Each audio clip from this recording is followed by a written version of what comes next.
Praise the Lord, ஹல்லேலூயா. கிறிஸ்துவுக்குள் பிரியமானவர்களே, இந்த அருமையான காலை வேளையிலும் வாக்குத்தத்த செய்தி கேட்க வந்தவங்கள் ஒவ்வொருவரையும் இயேசுவின் நேற்ற நாமத்தினாலே அன்பின் வாழ்த்துக்கள். ஆமென்.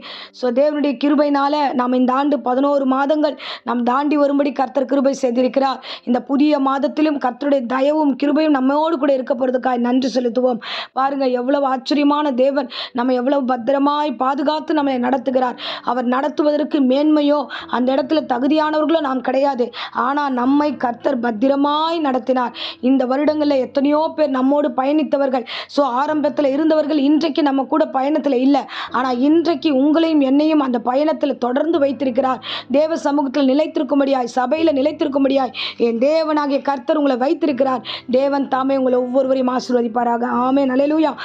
இந்த மாதமும் தேவன் இந்த டிசம்பர் மாதம் நமக்கு கொடுக்கிற அருமையான வாக்குத்தத்த செய்தியை பார்ப்போம். பாருங்க, சகரியா 9ஆம் அதிகாரம் 12ஆம் வசனத்தை அடியேன் வாசிக்கிறேன். நம்பிக்கையுடைய சிறைகளை அரணுக்கு திரும்புங்கள், இரட்டிப்பான நன்மை தருவேன், இன்றைக்கே தருவேன். ஆமென், அல்லேலூயா. அருமையான வாக்குத்தத்த வார்த்தைகள். நம்பிக்கையுடைய சிறைகளை என்று தேவன் நேர்த்தியா இந்த வார்த்தைகளை நம்மோடு கூட பேசுகிறார். பாருங்க, நம்பிக்கையோடு இருக்கிறோம், ஆனால் நாம் சிறைப்பட்டு போயிருக்கிறோம். சிறையான காரியங்கள், நம்மளை சூழ்ந்திருக்கிற பிரச்சனைகள், நம்மளை சூழ்ந்திருக்கிற பாரமான காரியங்கள், இதில் சிறைப்பட்டு இருக்கிற நம்மை பார்த்து ஆண்டவர் சொல்கிறார், அரணுக்கு திரும்புங்கள். அப்படின்னா என்னன்னா, அரண் என்றால் கர்த்தர் ஒருவரே. ஆமென். இயேசு கிறிஸ்து ஒருவரே உங்களுக்கு அரணாய் இருக்கிறார். அவரண்டையே திரும்புங்க.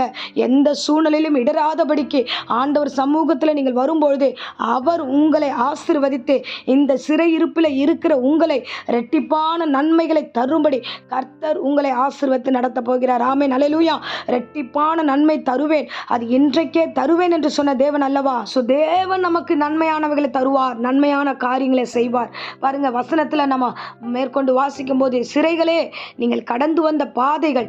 இந்த நேரத்தில் எத்தனையோ தோல்விகளை சந்தித்திருப்போம், எத்தனையோ நஷ்டங்களை சந்தித்திருப்போம், எத்தனையோ விதமான பாரமான சூழ்நிலை தள்ளப்பட்டு தோல்வியான காலங்களில் இருந்திருப்போம்.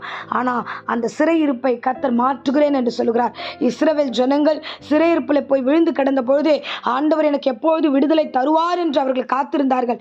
ஆண்டவராகிய கிறிஸ்து அவர்களை வெளியே கொண்டு வந்து அவர்களை ஆசீர்வதித்து இந்த உலகத்தில் இருக்கிற எல்லா நன்மையை மார்க்கிலும் பரலோகத்தின் நன்மையினாலும் இரட்டிப்பாய் அவர்களை நிரப்பி அவர்களை ஆசீர்வதித்த தேவன் இந்த நாளிலும் உங்களையும் அப்படியே அவர் நிரப்ப வல்லவராய் இருக்கிறார். ஆமென்.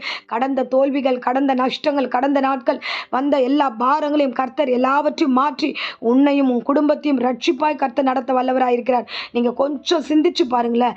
இந்த கடந்த நாட்கள் எல்லாம் பார்த்தீங்கன்னா, இந்த ஆண்டுகள்லாம் உங்களை சுற்றி இருக்கிற ஜனங்களை ஒரு நிமிஷம் பார்த்தா ஆச்சரியமாய் படுவோம். கர்த்தர் நம்மளோடு எவ்வளோ பத்திரமாய் நடத்தி இருக்கிறாரு. பொறாமை உள்ள ஜனங்களுக்கு மத்தியில், எரிச்சல் உள்ள ஜனங்களுக்கு மத்தியில், நமக்கு சதி மோசங்களை உண்டு பண்ணின, நாசங்களை உண்டு பண்ண ஜனங்களுக்கு மத்தியில் கர்த்தர் நம்மை தற்காத்து பாதுகாத்து பத்திரப்படுத்தி நம்மை ஆண்டவர் கிருபையாய் இந்த 12ஆம் மாதம் அவருடைய மகிமையின் மாதத்தில் கொண்டு வந்து வைத்திருக்கிறாரே, இது தேவனுடைய கிருபையே அல்லாமல் வேறு ஒன்றும் இல்லை. ஆமென். இவ்வளோ பத்திரப்படுத்தி காப்பாற்றின தேவன் உங்களை அப்படியே வெறுமையாய் விடுகிற தேவன் அல்ல. நிறைவாய் உங்களை ஆசீர்வதித்து உங்களை மகிமையாய் நடத்த வல்லவராய் இருக்கிறார். ஆமென். அவரை விசுவாசிக்கிறவர்கள் ஒரு நாளும் வெட்கப்பட்டு போவதில்லை. பாருங்க, வேதாகமத்தில் நம்ம வாசிக்கிறோம், யோபு குறித்து நம்ம வாசிக்கிறோம். 1ஆம் அதிகாரம் 10ஆம் வசனத்தில் பார்த்தா, அவனுக்கு இருந்த ஆஸ்திகள், அவனுக்கு இருந்த பிள்ளைகள், அவனுக்கு இருந்த எல்லா விதமான நன்மையான காரியங்கள் எல்லாம் இழந்து போச்சு. சரீரமெல்லாம் அவனை விட்டு கடந்து போய் பலவீனமாய் ஒன்றுமில்லாமல் உதவ முடியாத அளவுக்கு ஆகிவிட்டு மொத்த சொந்த பந்தங்களும் மொத்த காரியங்களும் அவனுக்கு எதிராய் மாறினது. இப்படி தவிக்கப்பட்ட ஒரு மனிதனுடைய எண்ணங்கள் பார்த்தீங்கன்னா வாழ வாய்ப்பே கிடையாது, எல்லாத்தையும் இழந்துட்டார். யோபுடைய நிலைமை பார்த்தீங்கன்னா, இந்த மாதிரி இந்த உலகத்தில் ஒருவருமே இழக்க முடியாத இழப்புகள் எல்லாம் அந்த இடத்துல அவர் சந்தித்திருக்கிறார். அந்த இழப்பின் மத்தியிலையும் அவன் தேவனை நோக்கி நம்பிக்கையோடு காத்திருந்தான். ஆமென். என் தேவனாகிய கர்த்தரை நடத்துவார் என்று விசுவாசத்தோடு காத்திருந்தான்.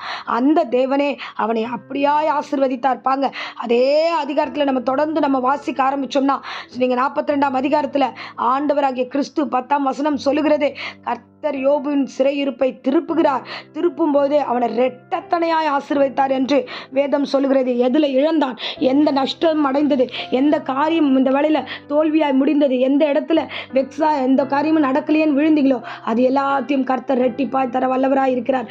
இந்த மாதம் துவங்கிறதுக்கு முன்னாடியே நீ ராத்திரி வேளையில புலம்பினியே, ஆண்டவரே கர்த்தாவே மாதம் பிறந்து விட்டது, ஆண்டவரே எனக்கு இந்த மாதத்துல எந்த நன்மை வருமோ தெரியல, எனக்கு நம்பிக்கை இல்லாமல் இந்த மாதத்தை நான் ஃபேஸ் பண்ண போறேன்னா, காலையில் எப்படி ஆண்டவரே இந்த மாதத்தை வாக்குத்தத்தத்தை நான் ரிசீவ் பண்ண போகிறேன், எனக்கு ஒரு பயம் இருக்கிறது என்று பயத்தின் மதியில் தள்ளாடி கொண்டிருக்கிற அருமையான விசுவாசிகளே, இந்த பிரசங்கத்தை கேட்டுக்கொண்டிருக்கிற அருமையான பிள்ளைகளே, எந்த இடத்துல இருந்து இந்த பிரசங்கத்தை கேட்டாலும் நம்பிக்கை இழந்த சிறைகளாய், நம்பிக்கை இழந்த இந்த வேளையில் இறக்கைகளை இழந்த, சிறகுகளை இழந்த இந்த பறவையை போல மாட்டியிருக்கிற நீங்க, கர்த்தர் உங்களுக்கு புது பலனை கர்த்தர் கொடுப்பார், புதிய கிருபைகளை கர்த்தர் கொடுப்பார். யோபுடைய வாழ்க்கையில பெரிய அற்புதங்களை காண செய்த தேவன், யோபுடைய வாழ்க்கையில இரட்டத்தனையாய் ஆசீர்வதித்த தேவன், யோபுவை ஆசீர்வதித்து மகிமையாய் நமக்கு முன்பதாக சாட்சியா நிறுத்தின தேவன் உங்களையும் நடத்துவார். ஸோ எந்த நிலையிலிருந்து இந்த பிரசங்கத்தை கேட்டாலும் சரி, ஐயோ என்னால் முடியல, என்னால் இதுக்கப்புறம் முன்னெடுத்து நடத்த முடியல, நான் ஃப்ரீயாக இருந்தேன் ஆனால் இப்போ சிறைப்பட்டு போயிருக்கேன், நான் பலவீனமாக என்னை ஃபீல் பண்ணுறேன்னு இந்த மனநிலைமையில் இருந்தீங்கன்னா இன்னைக்கு தேவனிடத்தில் திரும்புங்க. அப்படி திரும்பினால் கர்த்தர் உங்களை ரட்சித்து இழந்தது எல்லாத்தையும் கர்த்தர் உங்களுக்கு கொடுத்து உங்களை ஆசீர்வதிப்பார். ஆமென், அல்லேலூயா.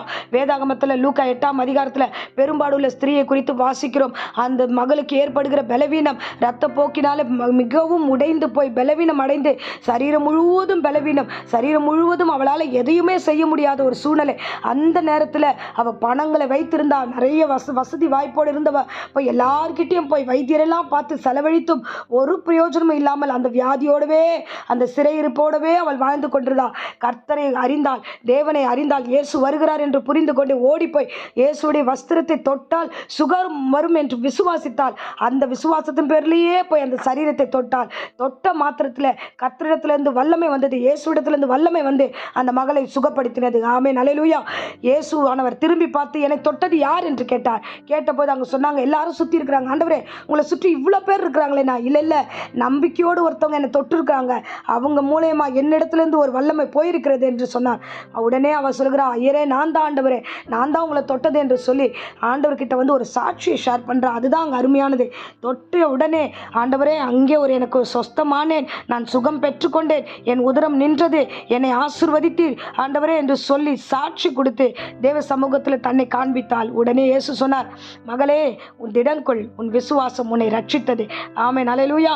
இந்த இடத்துல பார்த்தீங்கன்னா அந்த பிள்ளையை கர்த்தர் சுகமாக்குகிறார், அந்த பிள்ளையை கர்த்தர் ரட்சிக்கிறார். ஆமென். அந்த பிள்ளை வீட்டுக்கு ரட்சிப்பு வந்தது, அந்த பிள்ளையுடைய வீட்டுக்கு சுகம் வந்தது. இன்றைக்கு இரட்டிப்பான நன்மை உன் வீட்டை தேடி வரும். விசுவாசத்தோடு வாங்க. சிறைப்பட்டு போனவளே, நம்பிக்கையோடு அரணுக்கு திரும்பு, இயேசுகிட்ட திரும்பு.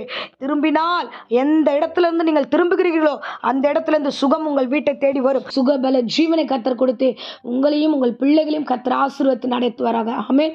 இப்பொழுதும் அடியேன் உங்களுக்காக ஜெபிக்கிறேன். அன்பு ரட்சகா, இந்த அருமையான காலை வேளையிலும் இந்த 1ஆம் தேதி தேவ சமூகத்தில் வந்த ஒவ்வொரு பிள்ளைகளையும் அடியேன் ஆசீர்வதிக்கிறேன். பிதா, குமாரன், பரிசுத்தாவின் நாமத்தினாலே இந்த மாதம் இரட்டத்தனையான ஆசீர்வாதத்தோடு என் பிள்ளைகள் கடந்து செல்வதாக.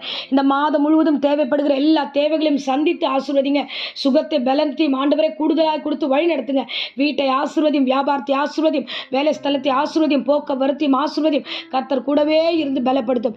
எங்கும் வெக்கப்பட்டு போகாதபடிக்கு, எங்கே வெக்கப்பட்டு விழுந்தார்களோ அதே இடத்துல இரட்டத்தனையான நன்மைகளோடு திரும்பி வரட்டும். அதிசயங்களை காண செய்து வழி நடத்துவீராக. ஆமென், அல்லேலூயா. நம்பிக்கை இழந்த எல்லா காரியத்திலும் ஆண்டவரை நம்பிக்கை கொடுத்து கர்த்தர் பெரிய காரியங்களை செய்வீராக, செய்து ஆசீர்வதிப்பீராக. இந்த வேளையில கூட கர்த்தாவே, அப்பா, வியாதியோடு, பலவீனத்தோடு, பயத்தோடு ஆண்டவரே யாரெல்லாம் இந்த பிரசங்கத்தை கேட்டுக்கொண்டிருக்கிறார்களோ ஆண்டவரே, எல்லா வியாதிகளும் தழும்புகளாலே சுகம் உண்டாகட்டும். இந்த ஆண்டவரே பூரண சுகத்தை இந்த பெரும்பாடுள்ள ஸ்திரீக்கு கொடுத்தது போல ராஜா, இந்த வியாதியோடு போராடுகிறவர்களுக்கு பூரண சுகத்தை கொடுத்து சாட்சிகளாக திரும்பி வரட்டும். பெரிய அற்புதத்தையும் அதிசயத்தையும் காண செய்து வழிநடத்தும். இயேசுவின் நேற்று நாமத்தினாலே இந்த 1ஆம் தேதி அடியேன் ஆசீர்வதித்து ஒப்புக் கொடுக்கிறேன். ஜீவனுள்ள நல்ல பிதாவே. ஆமென், ஆமென். Praise the Lord. God bless you.